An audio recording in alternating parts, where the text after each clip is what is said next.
Hello and welcome to Calls. This is the 2022 Players Championship Data Dive Show.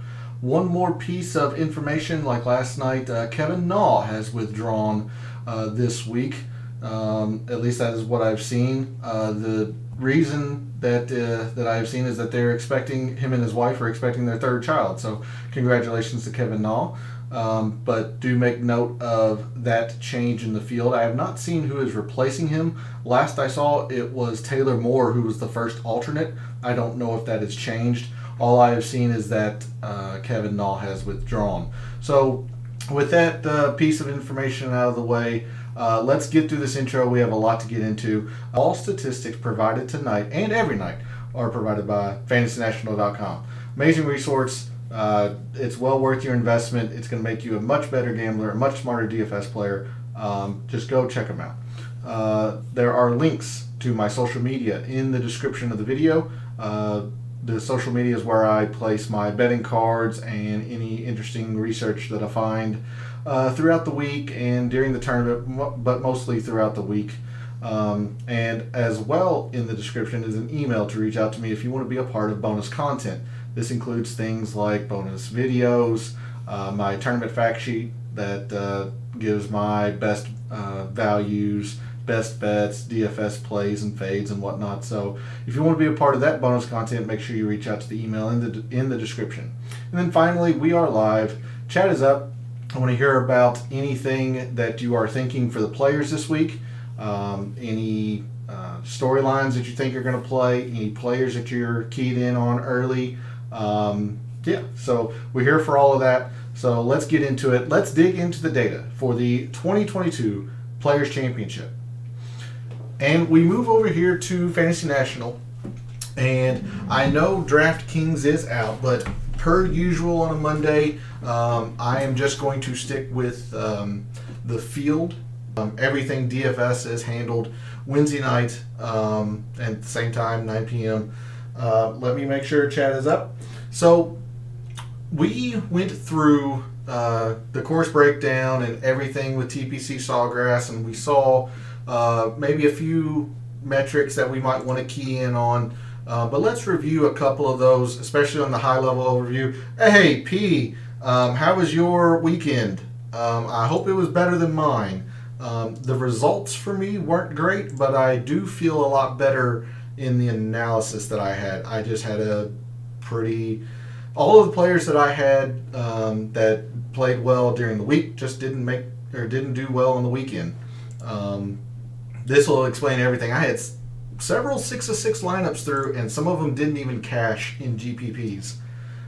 Players like Martin Laird, Mark Leishman, guys that just had these enormous rounds either Saturday or Sunday, and it kind of is what it is. So I felt good about the analysis, but it is now 4 weeks in a row of losing efforts on my end. So, hopefully you had some success. Hopefully you had some Scheffler outright. That would have been great. But in chat, let me know how your weekend went, or anything with the players that you're thinking this week.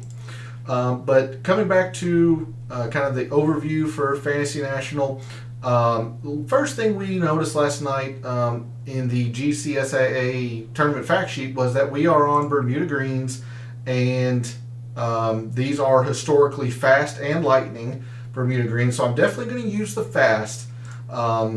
With the Arnold Palmer, those were notoriously fast. I think I heard something about 14 on the stimp, at least on Sunday. I don't think I've ever heard of a 14 on the PGA Tour. I know the Masters can get up to 13 and a half. But I am pretty confident that the Players isn't going to get up that high.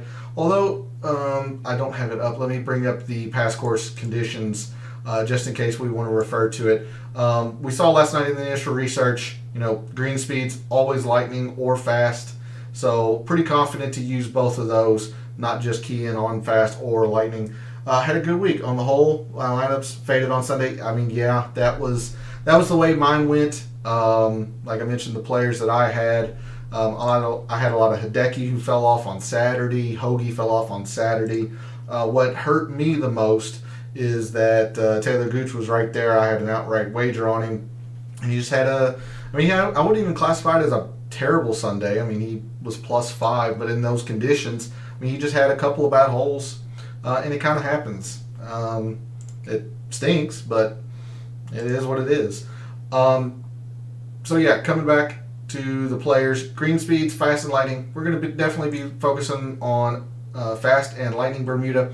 I have it filtered for the last 6 months, and that is 20 rounds. Now that the Arnold Palmer is in there, and also Puerto Rico, but more so for the players that are playing this week, the Arnold Palmer is in the database. So now we have last week's results in.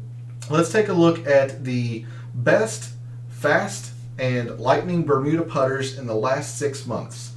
Those are Brian Gay, Nick Watney, Scotty Scheffler, Zach Johnson, Lucas Herbert, Terrell Hatton, Brendan Todd, Alex Noren, Tommy Fleetwood, and Mackenzie Hughes. It's interesting to see Scheffler. I don't believe he was up there last night, and that probably explains why. Take nothing away from him. He deserved to win. He played amazing last week at the API.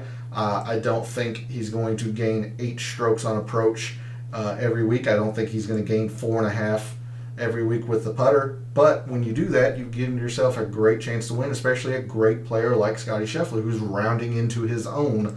I believe most of the industry knew that a win was coming sooner rather than later. I don't know if people thought that 2 were going to come in the first 3 months of the calendar year, but I think I was not the only one to go out on a far limb and say Scotty Scheffler was going to win soon. We really took a big leap there. But I mean, the irons have been playing really well. He putt great. And notice, lightning Bermuda at the Arnold Palmer, fast and lightning at the Phoenix, the Amex. Even though he only top 25 did, he still gained 1 stroke. So is this a new Scotty Scheffler, at least on Bermuda greens? Maybe. He is starting to be positive on Bermuda greens. I don't think I'm ready to quite call him Billy Horschel on Bermuda greens, but it is now something that, at least for the past 3 tournaments, he has had positive strokes gained putting on Bermuda greens, and particularly fast and lightning Bermuda greens. So that's something to take note of, especially this week. If he has another very good putting performance moving forward, we might have to put Scotty Scheffler in a bucket of solid Bermuda putters. So anyway, there's a look at the top 10 fast and lightning Bermuda putters over the past 6 months. I'm going to remove the Bermuda filters, and we're going to look at Pete Dye metrics. We looked at a little bit last night. This TBC Sawgrass famously being a Pete Dye design. It has been renovated by Winslow, I believe it was, and Pete Dye in 2016.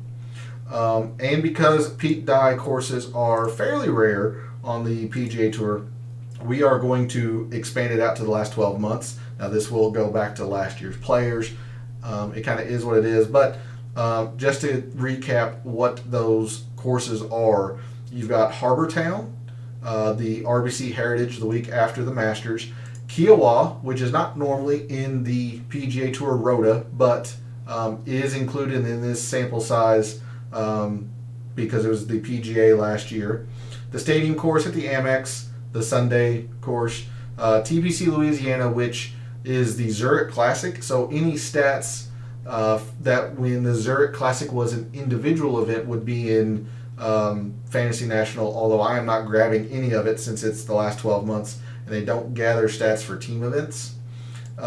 River Highlands, TBC River Highlands, in Cromwell, Connecticut, the Traverse Championship, and then of course Sawgrass. So those are the about 4 courses that are in the regular rotation of the PGA Tour. So your top 10 performers on Pete Dye courses in the last calendar year. You've got Corey Connors, Brian Harmon, Sung Jae, Shane Lowry, Brooks Koepka, Matt Fitzpatrick, Stuart Sink, Abraham Ancer, and remember, Bryson DeChambeau has withdrawn. So John Rahm is technically 9th, and then Charlie Hoffman, Paul Casey, and Justin Thomas tie for 10th. So I don't know if you were here for the intro, P. Not only Bryson withdrew, I believe that news came Sunday. Kevin Gnaw has withdrawn. His wife and him are expecting their third child. So he has withdrawn from the field. And like I said in the intro, the last I saw, Taylor Moore was the first alternate, but I can't confirm that or guarantee that. But I do know Kevin Gnaw has withdrawn. So there's a look at your top 10 Pete Dye players in the past calendar year. Going to remove Pete Dye for the moment. We saw in the historic conditions last night that this course, while it is just over 7,200 yards, it can play longer. So I'm not sure how much I want to focus on short course being less than 7,200 yards. Now, in 2017, 18, and 19, it all played under 7,200. And knowing that my downfall this past week at the Arnold Palmer, I was hesitant to use difficult rounds to par as a major indicator. And that was just an error in judgment on my part, considering it played extremely difficult. So it very well could be that we need to use some short course metrics, but I don't think I'm going to go there this week, at least in my analysis. But if you would like to see some short course metrics, let's see if there's enough in the past 6 months. Oh yeah, plenty. So in the past 6 months on short courses, your top 10 performers are Hideki, Seamus Power, Tom Hoge, Taylor Gooch, Mackenzie Hughes, Patrick Cantlay, Victor Hovland, Keith Mitchell, Denny McCarthy, and Lanto Griffin.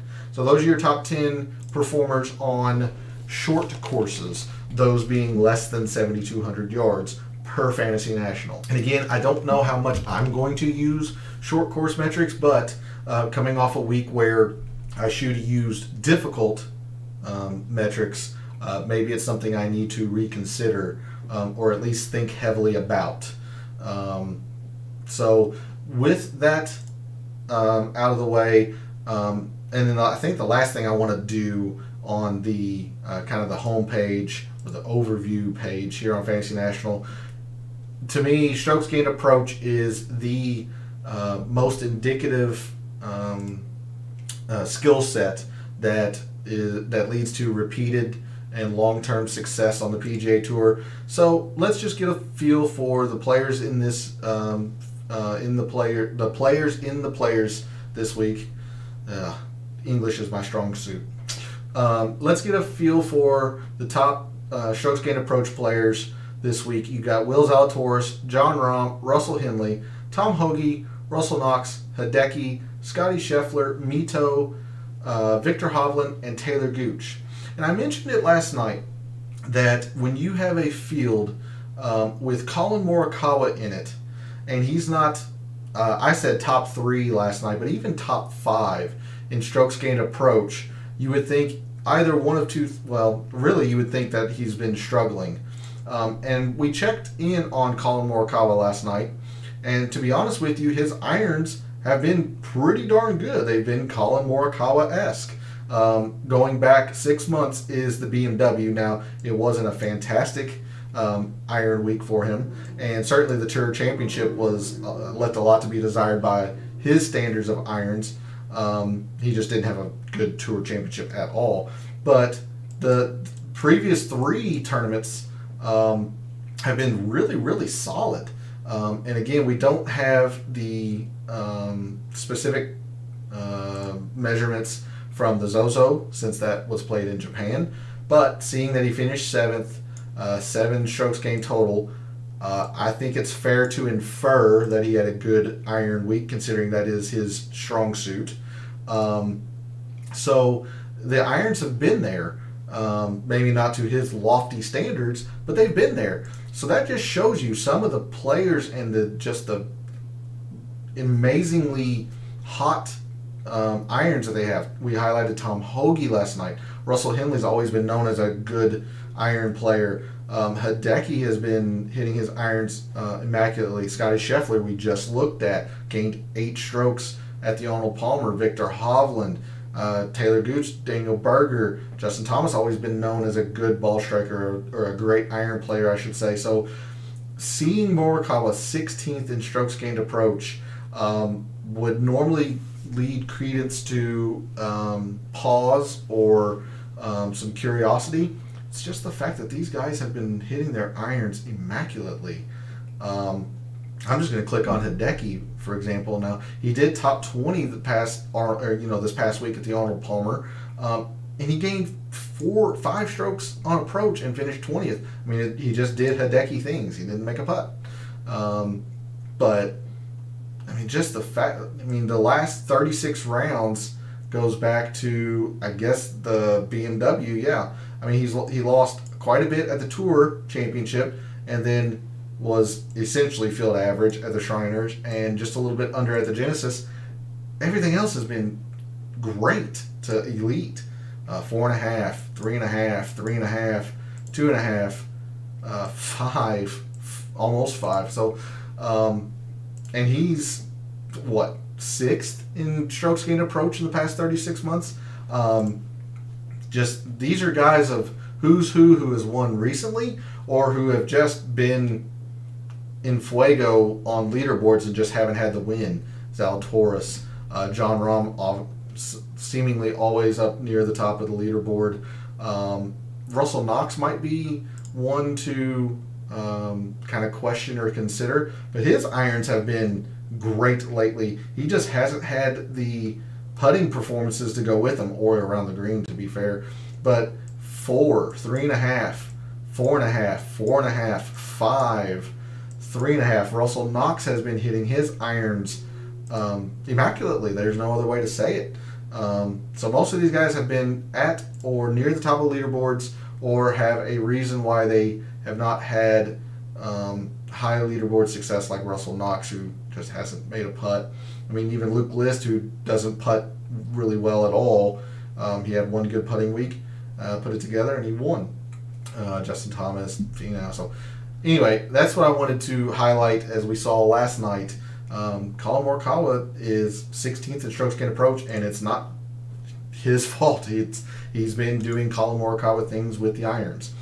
So there's a look at strokes gained approach. I think that's the last thing I want to do in terms of the kind of the overview page as far as review. Now, when I went into some research today, we looked at last year's leaderboard, and we'll definitely go into historical years tonight as well. But one of the biggest things we saw, we confirmed the strokes gained approach. We saw how much putting was a factor, just because if you're putting the daylights out, you're generally going to rise up the leaderboard. But we saw that off the tee was fairly decent correlation, at least for your cut makers. Now, you did have Charles Howell a top 10, a top 20, top 10, your winner, but you had a lot of middling performances. Not bad by any means. I mean, Brian Stewart here is a clunker. Harold Varner's a clunker of a made cut. It's still a made cut. So you've got your cut makers to middling finishes in here, interspersed with some outstanding performances. But it was a pretty strong correlation for at least cut makers. And when I looked back at previous years, remember the Players did not happen in 2020.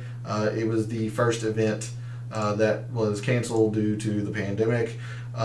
You see here, even off the tee in 2019 was a decent little correlation, at least for your cut makers. Again, you've got quite a few middling to clunkers. You got Bubba, Louis, Daniel Berger here, but a lot of middling to fairly high leaderboard success. You got your winner Rory, who finished number 2 in strokes gained off the tee that week. Tommy Fleetwood, top 5 day, top 10, Answer top 15.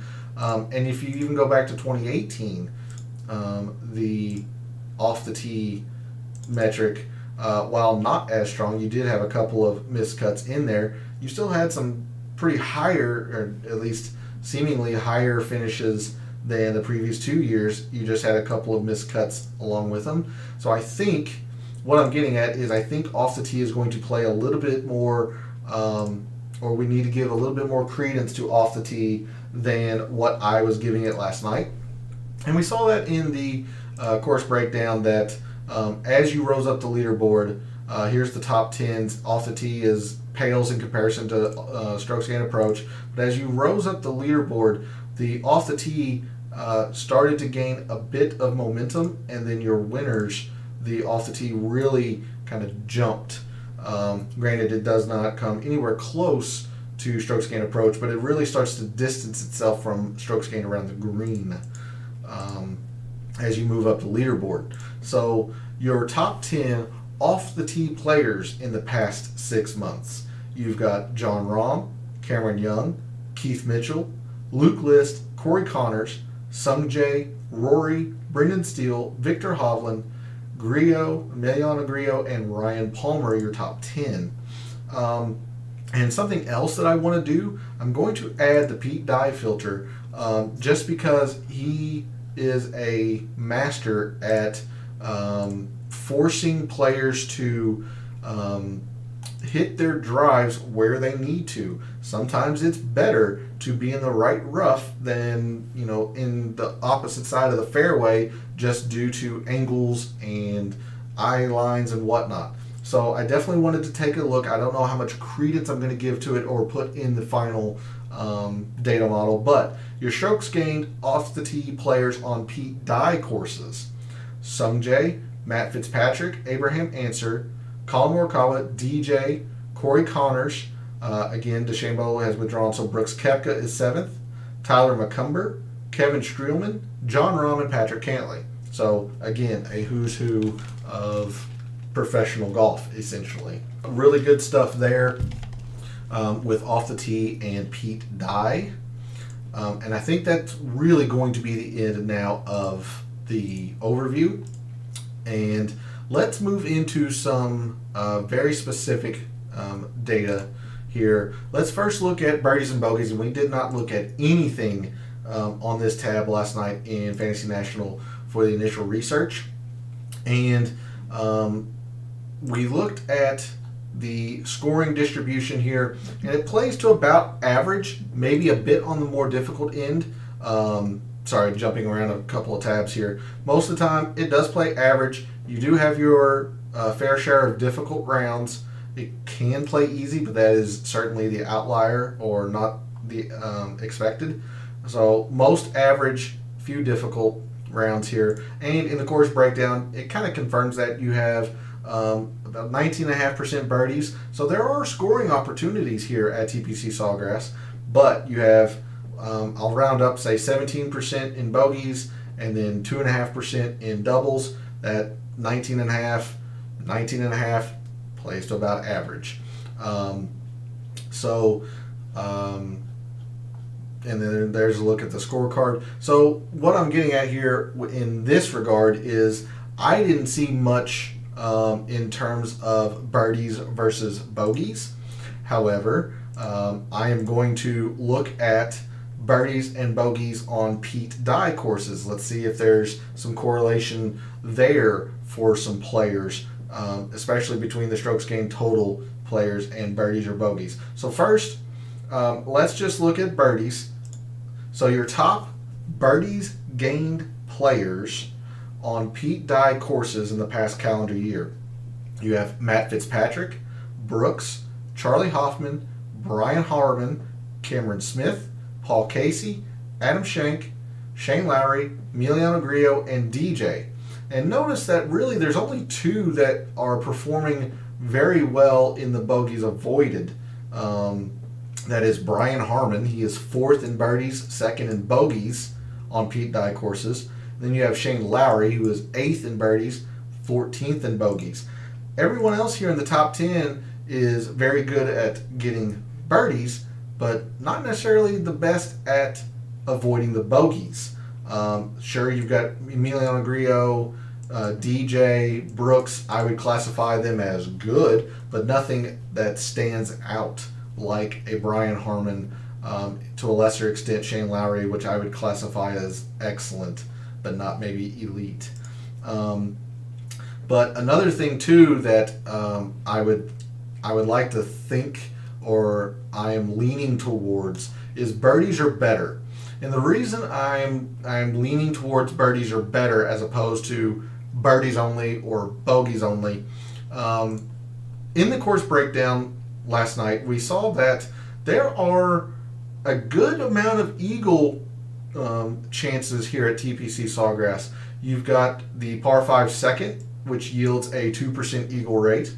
I will be generous, round this up to 2%, but you have a par 5, the par 5 11th plays, to more than a quarter stroke under par, 1.8% eagle rate, and then usually, at least in my experience, the par 5 16th is forgotten just because the most famous hole is right after it. But the par 5 16th plays to almost a half a stroke under par. It yields a birdie at 3.5%, and then quite a few birdies. So the eagles are not out of the question here at TPC Sawgrass. So what I'm leaning towards is birdies are better. And because we still have the Pete Dye filter up, I want to take a look at your top birdies or better gained players on Pete Dye courses. I know I looked at birdies, I looked at bogeys, but I think I'm leaning towards actually the birdies or better metric. I just separated out birdies and bogeys for those who wanted to see it. But your top 10 birdies or better gained players on Pete Dye courses, at least in the past calendar year: Matt Fitzpatrick, Charlie Hoffman, Brooks, Paul Casey, Brian Harmon, Stuart Sink, JT, Cameron Smith, DJ, and Emiliano Grillo. So quite a bit of overlap between the birdies and birdies are better, which you would expect. Let's see. So Brooks here, he is second in birdies, third in birdies are better, but number 1 in eagles. He's just poor at avoiding bogeys on Pete Dye courses. So that leads me, I shouldn't say poor, he's 36. I highlighted Paul Casey by accident. He's good at avoiding bogeys, but not excellent. So certainly Brooks has the firepower to go low. Everybody knows that. So that's maybe somebody to key in on if you don't think the players will play extremely difficult this year. Let's see, somebody else. Stuart Sink is 12th in birdies, 4th in eagles, which makes, adds to 6th in birdies or better, and is 16th in bogeys. So Stuart Sink, who won the RBC Heritage last year, that is somebody to perhaps consider. Justin Thomas, the same way, 11th in birdies, 12th in eagles, 7th in combined birdies or better, and 16th in bogeys. So Justin Thomas, again, someone to consider. Now, he only has 6 rounds, the players last year and his miscut at the PGA, but on Pete Dye courses, he gives himself plenty of opportunities. So good stuff there. Like I said, I'm probably going to lean on birdies or better. And because we are on this tab, let me take off the Pete Dye filter, bring in our focus more narrowly to the past 6 months. So your top 10 birdies or better gained players just in the past 6 months. No other filters. Cameron Young, Scotty Scheffler, Cameron Smith, Justin Thomas, Russell Henley, Victor Hovland, Patrick Cantlay, Colin Morikawa, Luke List, and Lonto Griffin. So you've got a couple of names overlapping here with the Pete Dye. You've got Justin Thomas. Cameron Smith was in the Pete Dye birdies or better as well. Trying to get a quick look here. I don't see many other players here that were on the Pete Dye. You've got JT and Cameron Smith that I remember being on the Pete Dye birdies or better. So 2 names to perhaps key in on here. So again, I think I'm going to be focusing on this stat. I'm not sure, again, if I'm going to use any course length metrics. Because I know this is a Pete Dye course, I'm definitely going to hammer the Pete Dye metric. So that'll be it for that tab or in Fantasy National. Let's move to Fairways and Greens, and we did some investigation on this tab. We noticed that driving distance really didn't matter, especially last year in 2021. I'm going to save going through the years specifically on driving distance. It really doesn't matter. Pete Dye courses generally don't matter in distance. But what I have seen through my research today is this good drives gained metric, and that seems to be at least the most consistent in the previous years. Perhaps not the most important, generally speaking. Greens and regulation are the most important and every course. But even by its standards, the number is pretty high here.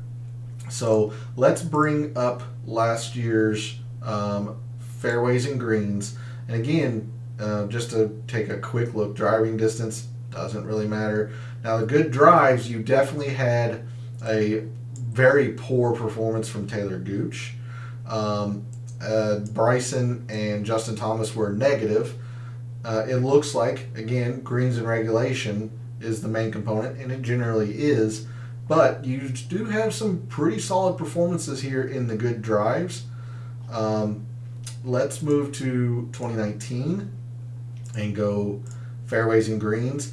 And this is where you really start to see just the importance of good drives gained here. Of the top 21 players, because you see Sergio here at the very bottom is 22nd. So of the top 21 players, I'll highlight them for you. Hopefully you can still see the numbers. Of the top 21 players, you had one player who was under field average in good drives gained. And even then, it was not a disaster of a performance in that metric. It was just under field average. That is why I think I'm going to be keying in on this metric. And if we sort it by good drives gained, you have a middling finish at the top, then your winner, a top 20, a top 10, top 25, top 30, middling, and then a pretty good run of decent finishes as well. So that metric really played in 2019. 2018, again, Fairways and Greens. Let's look at the top 22. In 2019, it was 21. I'm just trying to grab the first non-tie top 20. He certainly had more negatives or players that were under field average. HV3, Danny Lee had a very poor performance that week. JT, Ian Poulter, Jamie Lovemark. So there's 5 players in the top 22 that were under field average in that metric. But look at the greens. You have 3, 6, 7 of those same 22 players that were negative in the greens in regulation.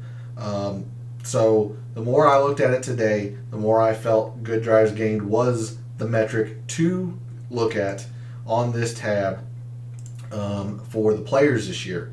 I'm going to bring this back up to 2021 for other metrics later. So in the past 6 months, your top good drives gained players, you have Russell Knox, Martin Laird, Corey Connors, Joel Damon, Adam Hadwin, Brian Stewart, John Rahm, Kyle Stanley, Ches Reavie, and Sung Jae. Now, if we do this for Pete Dye courses, let's see how it changes. Let Fantasy National load here. So your top good drives gained performers on Pete Dye courses: Sung Jae, Corey Connors, Martin Laird, Webb Simpson, first time we've mentioned him tonight, Abraham Ancer, Kevin Streelman, Paul Casey, Matt Fitzpatrick, Brendan Todd, and Matthew Neesmith. So quite a bit of overlap here. Sung Jae, Corey Connors, Martin Laird, all 3 were in the good drives gained with no filter, just flat out good drives gained. Matthew Neesmith, I believe, was 11th. I think I remember seeing him out of the peripheral of my vision. Matt Fitzpatrick has been popping on these Pete Dye metrics I believe Paul Casey's been up there a couple times. So there is a look at your top good drives gained players on Pete Dye courses. And I believe that's probably going to be the metric on this tab that I really focus on.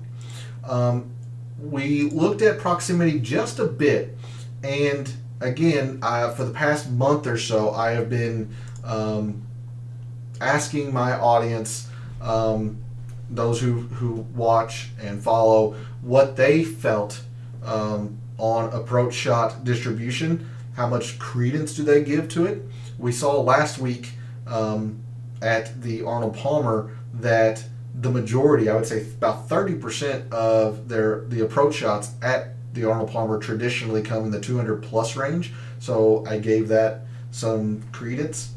But historically, at least when you break down the data, it felt like approach shot distribution, or the length of the approach shot, really hasn't mattered a whole lot, at least in the tournaments that I have been really studying.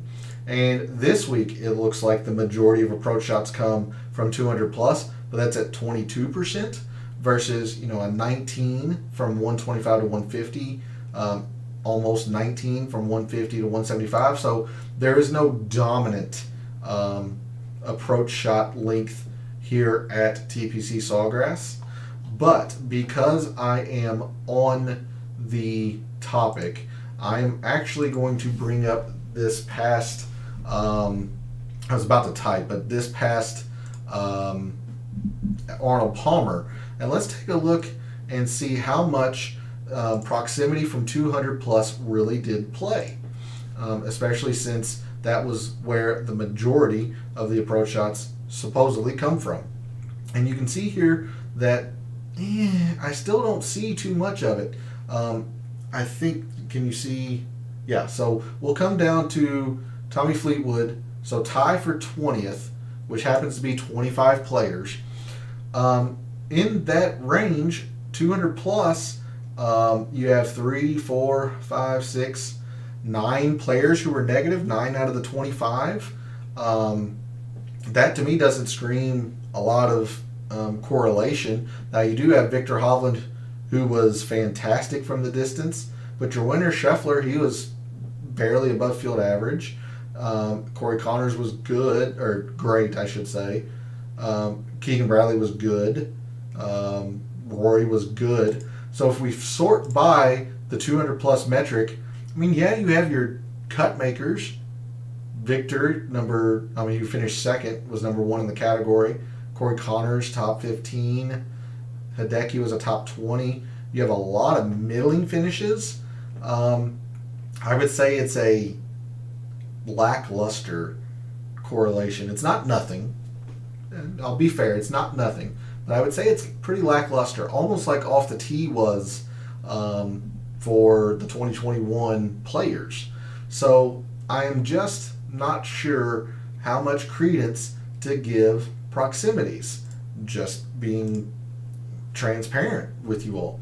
So let's look at proximity, and this was from last year. And again, of the top players, or of the top 20 here, it honestly looks like 150 to 175 was the most important last year. You had 6 players that were under field average, and if you sort by it, again, your third best performer in that category missed the cut, about the 7th or 8th, or 8th and 9th. Hideki missed the cut. Maybe that could be an outlier, so we'll check 2019 proximity. Again, a whole lot of no in the 200 plus. Maybe the 150 to 175. You do have, what's this? Maybe more 1, 2, 3, 6 in the 150 to 175 from 2019, 2018. Proximity. So to me, it says that if there is a proximity length that matters here at TPC Sawgrass, it's the 150 to 175, just on an eyeball of players who are positive versus who lose strokes or feet gained in that metric. And when you sort it, I mean, again, I would call it lackluster to no. Now you do have a high finish from Keegan in 2018, but the fourth highest performer, Kyle Stanley, missed the cut. A decent run of finishes here. Kodaira missed the cut. Lahiri missed the cut. A bunch of missed cuts down here. So if there is a range, it's 150 to 175 that I am seeing, and I'm just not sure it leads itself to much attention, really. Maybe total proximity, but again, 2018 wasn't a lot. I mean, you had a decent run of cut makers, but then 4 missed cuts, about 12th to 16th or so. 2019, total proximity. I mean, a decent run of cut makers, but Sam Saunders missed the cut. Nick Watney missed the cut. So, long-winded way to say, I just don't see proximity playing all that much this week. So, I don't know if I'm going to put much credence into it, but if I saw anything, it was in the 150 to 175. So I'll sort that and come back to the graph view. And I mean, nothing here would tell you that 150 to 175 was the most important range. It is lower than the tour average. It is the third most common approach shot length. That's why I have trouble with proximities, being so data focused that I am. So the top performers from approach shots from 150 to 175, and again, I don't think I'm going to put much credence into it, but it looks like this is the range that is most indicative of high leaderboard success. So proximity, let's see, do I have Pete Dye up? No, so I'm going to narrow this in for the last 6 months. So let's try this one more time. In the past 6 months, your top 10 strokes gained, or your top 10 performers from approach shots from 150 to 175 yards. Eric Van Rooyen, Russell Knox, Justin Thomas, Russell Henley, Cam Smith, Taylor Gooch, Tony Finau, Will Zalatoris, Ian Poulter, and Lucas Glover. A lot of names you would probably expect. Henley, Thomas, immaculate ball strikers. Taylor Gooch has been playing extremely well. Zalatoris extremely well. Van Rooyen's a little surprising, but this just could be his range. Knox has been ball striking it immaculately, so names that you would probably expect. Let's move into par threes, fours, and fives. And we saw in the breakdown that, especially for your top 10 players, fives, fours, and threes were pretty close in importance. And when I looked at it today, another downfall that I had this past week at the Arnold Palmer, besides not using difficult metrics, is that I did not put enough weight in the par threes. And again, that was just an error in judgment on my part. I put some, but not enough. So your top 10 strokes gained, or your top 10 performers on par threes in the past 6 months: Tom Hoge, Mark Leishman, Will Zalatoris, Taylor Gooch, Bo Hostler, Jason Kokrak, Martin Laird, Russell Knox, Alex Noren, and Brendan Todd. I am actually going to shift over to Microsoft Excel. If we look at the course data detail, and again, the lower the number here, the more indicative of high leaderboard success. So these numbers are generated from the players who finished tied for 30th or better. The reason for tied for 30th is that's what's the number that make it to Eastlake. If you're curious about this spreadsheet and why I refer to it every show, I have a standalone show that I made during the off season, the comparison course methodology maybe. So make sure you check that out if you are interested in the specifics of how this spreadsheet was made. But if we look at par threes, and I scrolled over too far, strokes gained par threes looks like a fairly high number, 46, and certainly it's not as important as the Valspar, was not as important as the Arnold Palmer, not as important as the Honda. So everything here looks like par threes should not matter. But if you go over to the course evaluation, there is a range of par threes that says should matter. Maybe not the par threes in total, but you have these 175 to 200s and 200s to 225s that are more important here at Sawgrass than the average tour event. And you can kind of see that here in the actual data, 43 for 175 to 200, and then a 38 for 200 to 225.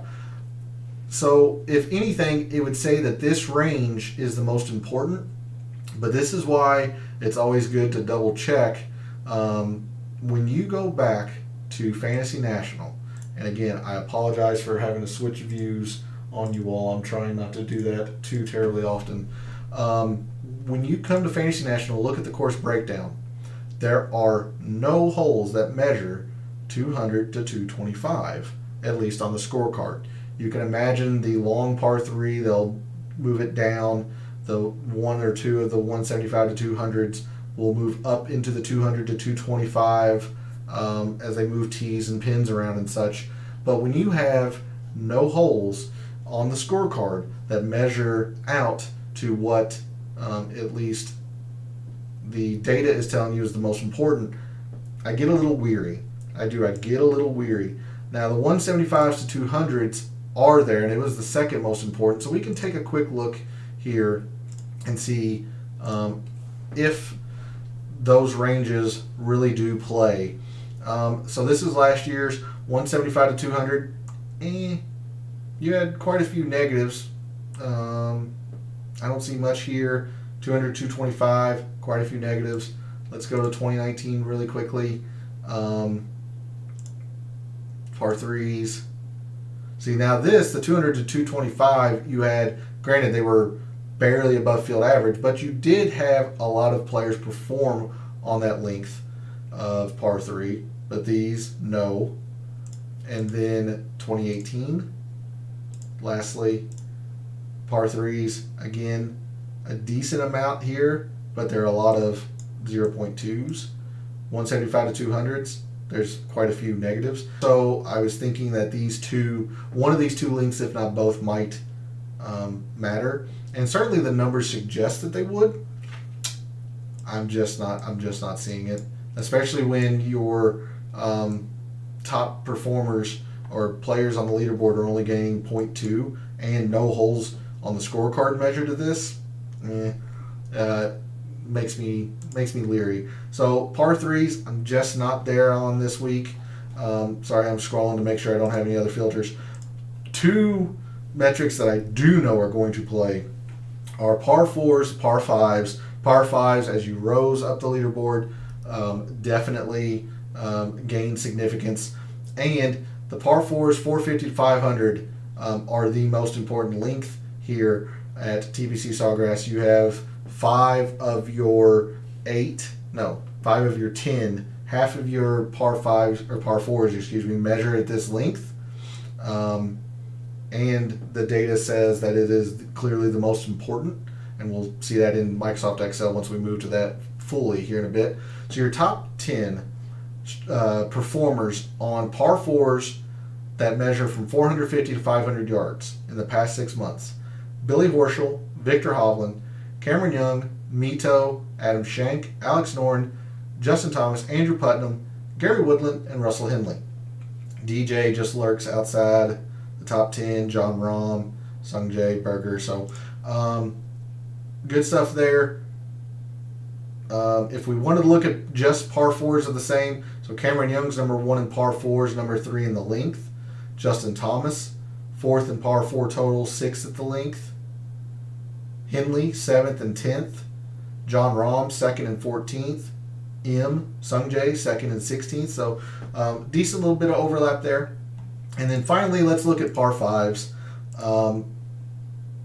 Par 5 scoring. I'm not going to, because both of the, I keep saying that both the par 5s. The 4 par 5s are split evenly between 500 and 600. So 2 in this bucket, 2 in this bucket. So if we need to, we'll come back and look at the lengths here. in Fantasy National once we look at Microsoft Excel. But your top performers on par 5s the past 6 months: Patrick Cantlay, Max Homa, Scotty Scheffler, Matt Fitzpatrick, Seamus Power, Cameron Smith, Rory, Sam Ryder, Maverick McNeely, Martin Laird, and Keith Mitchell. And before we go to Excel, I'm just going to confirm the par 4s on the 450 to 500. So this is last year's. Again, I'll highlight the top 20. You had, looks like 4 guys in the top 20 that were negative from 450 to 500. And really, Berger was the only one that was bad. These others were just under field average. So really strong stuff there. Although last year it looks like 400 to 450 was pretty important as well. When you go back into historical years, par 4 efficiency, you'll notice, again, let me highlight the top 22 here, or top 21.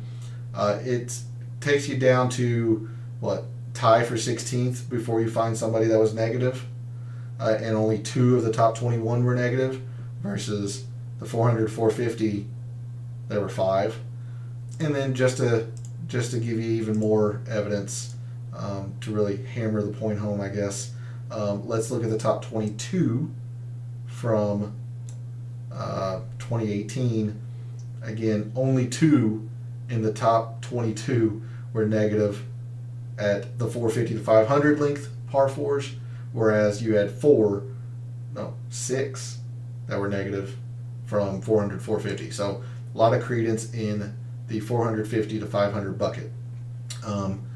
So I'm going to bring this back to 2021. I'm going to come to par 5 efficiency here, just in case we see that there might be a length that matters between the two. But one thing that I want to check before moving to Microsoft Excel, I really do think that 3-putt avoidance is going to be extremely important this week. We saw it at Arnold Palmer that you had 3 putts galore. You even had some 4 putts. Now those were pure lightning. These are just fast and lightning, but they can get to lightning speed. So something that I definitely didn't take a look at, probably should have last week, was 3-putt avoidance on fast and lightning speed Bermuda greens. And the reason I'm coming to this is this graph here. You see that 3 putts are more common than the average tour event here at Sawgrass. These greens are smaller than the average tour event. So that really leads credence to seeing the guys who are able to 2-putt their way on greens. That is the wrong tab. Apologies. So your top 10 3-putt avoiders on fast and lightning Bermuda greens in the past 6 months: Brendan Todd, Zach Johnson, Chris Kirk, Brian Gay, Joel Damon, Taylor Gooch, Keegan Bradley, Matt Fitzpatrick, Bo Hostler, and Billy Horschel. Scheffler just outside the top 10, Adam Scott, Sam Burns, Connors, JT. Interesting to see Connors and JT both not known for their putting prowess, is how I'll put it. But they are able to avoid 3 putts on fast and lightning Bermuda greens, at least in the past 6 months. So definitely wanted to take a look at that before we move to Microsoft Excel. And just like the leaderboard, I'm going to come to the par 5 efficiency page just in case we see if there's a range more important between the two.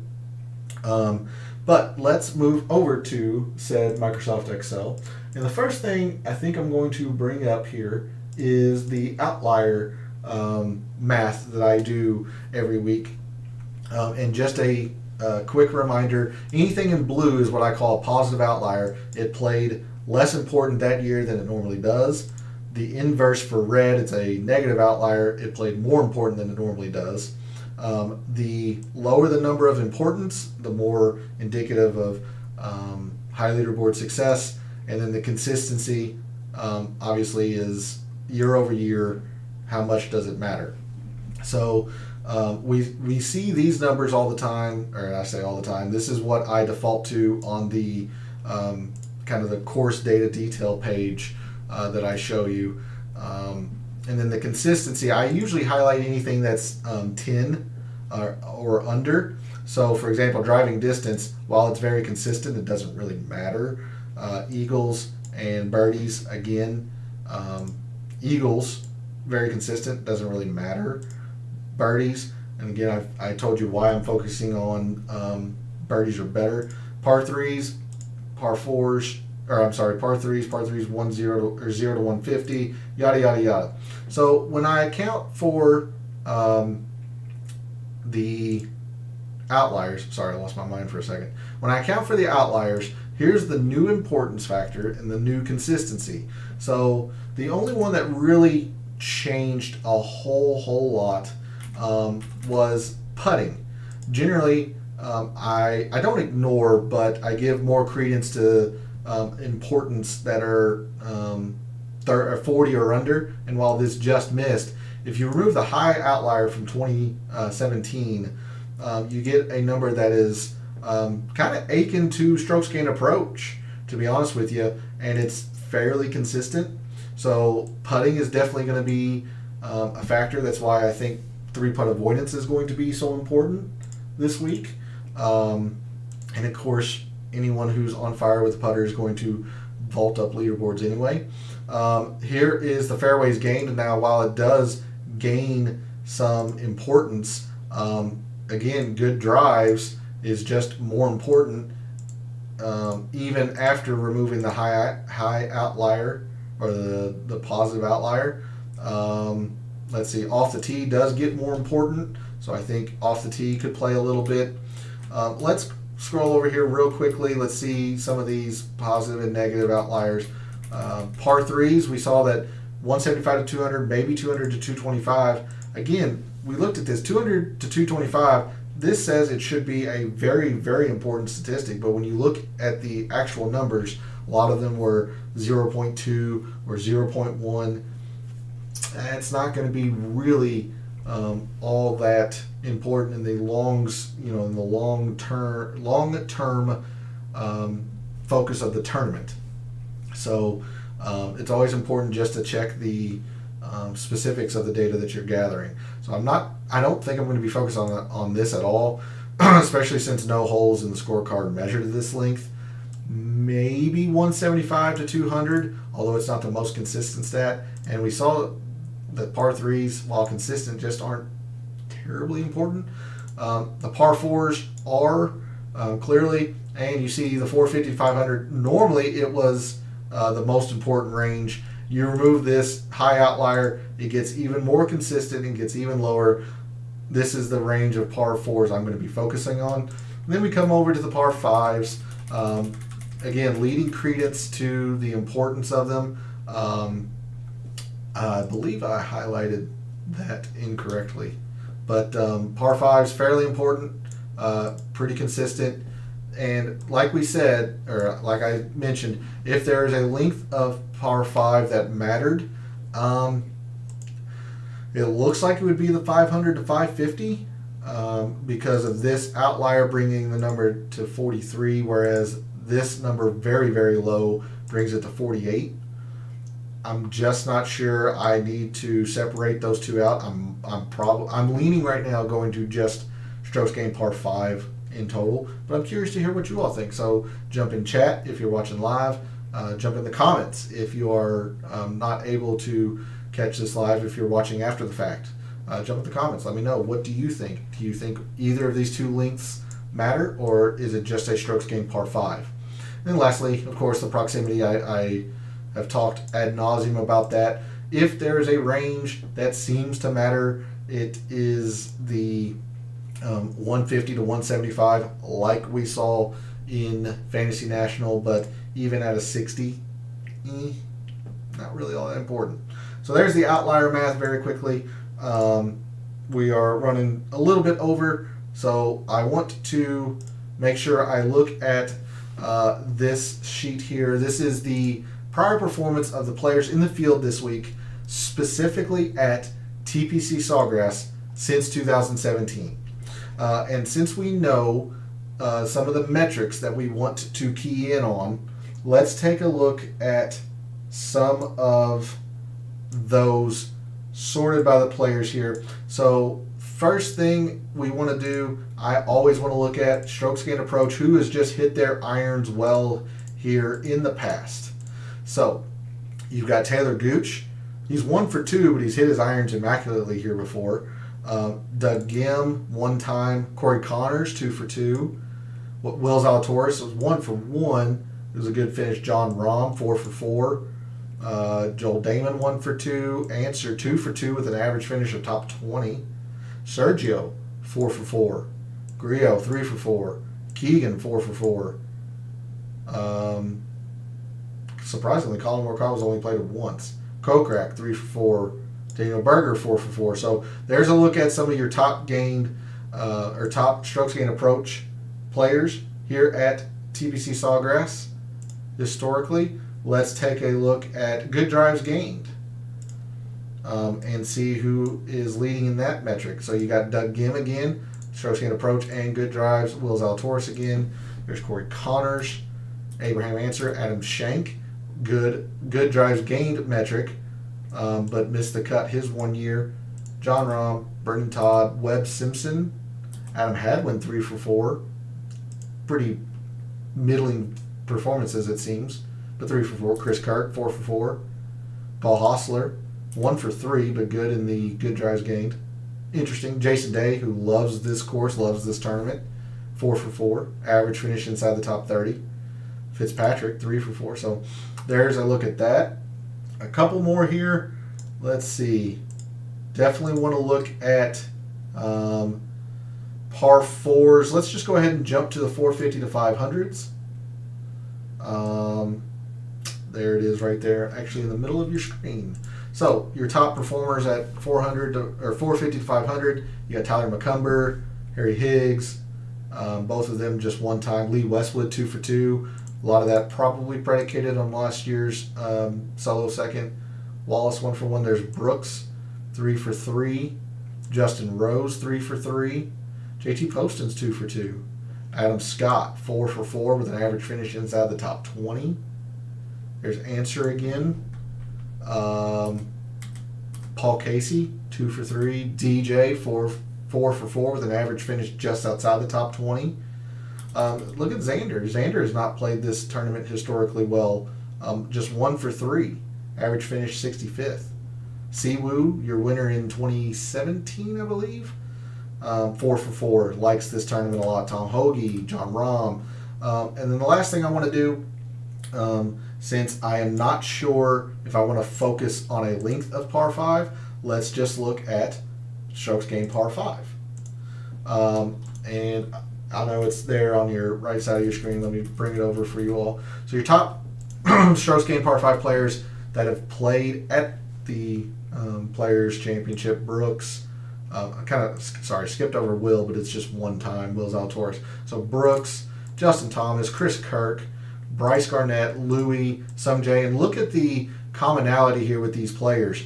All of them have been having fantastic success here at the Players Championship. They have maybe missed a cut a little bit. Now here's the outlier. Luke List is only 1 for 4, but has had great success on the par 5s here. So I imagine if we scrolled over, he has some explanation for why he hadn't played this tournament well. Let's see. Vegas 3 for 4. Fleetwood 3 for 4. Bubba's only 2 for 4. Good performance there. So just look at the high success here in terms of average finish, the amount of miscuts made. Again, Luke List being the outlier. It is interesting to maybe take a look and see of these, top performers on par 5s, what length that they're best at or playing at. It kind of looks like the 500 to 550, but it looks fairly close to me. Okay. And then I'm going to sort this finally by the average finish here at TPC Sawgrass. So So average finish, this one I want smallest to largest. And I am going to look at the 550 and 550 to 600 and try to get a feel. So these are the guys that have, their average finish is the best of the players that have been playing here. Is there a length of par 5 that seems to be the most important? I can't say that there is. It's kind of all over the map here. Zalatoris played both good. Poston was terrible at this one, decent at that one. Inverse for McCumber. So I don't think there's a length of par 5 that matters. I think it's just strokes gained par 5. And then as you move over here, strokes gained par 4, just the amount of sheer brilliance at the top of these. And then the 450 to 500, again, very important. So I will leave you this evening on this spreadsheet where it is the average finish, miscuts, the number of events and such at specifically the Players Championship. Thanks again for tuning in. Appreciate the support. P, thanks for jumping in chat. As always, let me know of any outright wagers that you've got going on so far. I've made 2. Definitely going to be adding some. If you follow me on social media, you know my 2 FOMOs, so I'll definitely have those 2 bets in there as well. Let me know of any early leans in DFS in the comments. So, again, thanks for tuning in. For any of the wagers that you've already made this week at the Players Championship, for any of the wagers you're thinking about making at the Players Championship this week, and until I see you Wednesday night for the DFS Tactics show, may all your bets be profitable.